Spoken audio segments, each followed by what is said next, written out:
Yemek Adası'na ve mutfağıma hoş geldiniz. Bugünkü tarifin bu görmüş olduğunuz tam kıvamında çok lezzetli, şahane mürdüm eriğinden marmelat yapacağız. İster mürdüm eriği kullanabilirsiniz, isterseniz de kırmızı erik kullanarak yapabilirsiniz. Yöntem aynı şekilde oluyor. Burada 1,5 kilogram kadar erik var. Erikleri tertemiz yıkadım. Gösterdiğim şekilde çekirdeklerini çıkarıyorum.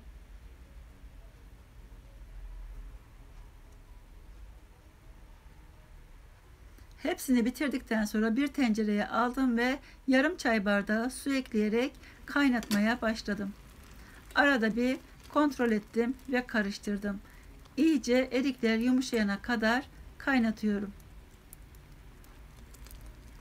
Bu şekilde bir taraftan da bir kaşıkla ezerek pişirmeye devam edebilirsiniz. Zaten hemen çok çabuk pişiyor. Evet, erikler çok güzel eridi.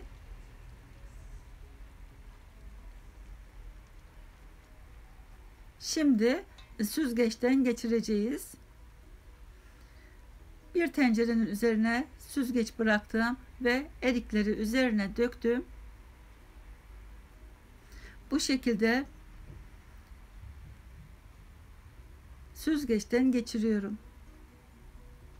Çok iyi piştiği için kolaylıkla süzgeçten geçiyor, zaten görüyorsunuz.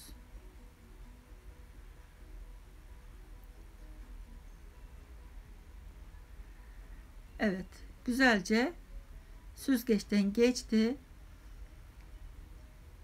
Kıvamı da bu şekilde. Şimdi ocağa alıyorum tekrar. Üzerine bir tatlı kaşığı tereyağı ekledim. Hiç şeker kullanmasanız da olur ama ben küçük bir çay bardağı toz şeker kullanıyorum. Kaynatmaya başlıyorum. Bir küçük çay kaşığı da limon tuzu ekledim. 5 dakika kadar daha kaynatmaya devam ettim. Devamlı karıştırdım dip tutmaması için.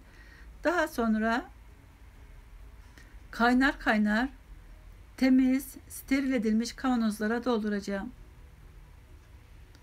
Kullandığım kavanoz 300 milimlik. 2 tane kavanoz çıktı. Özellikle küçük kavanozlar tercih ettim ki hemen açar açmaz bitsin diye.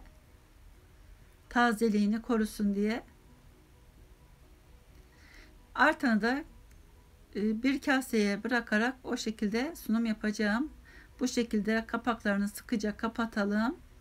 Zaten o sıcaklığıyla hemen vakumlanacaktır. 2 yılda geçse kesinlikle bozulmaz. Umarım tarifimi beğenmişsinizdir. Eğer beğendiyseniz lütfen beğen tuşuna basıp abone değilseniz de abone olup bildirim zilini açarsanız tariflerimden anında haberdar olursunuz. İzlediğiniz için çok teşekkür ediyorum. Başka tariflerde, başka videolarda görüşmek üzere. Hoşça kalın. Afiyet olsun.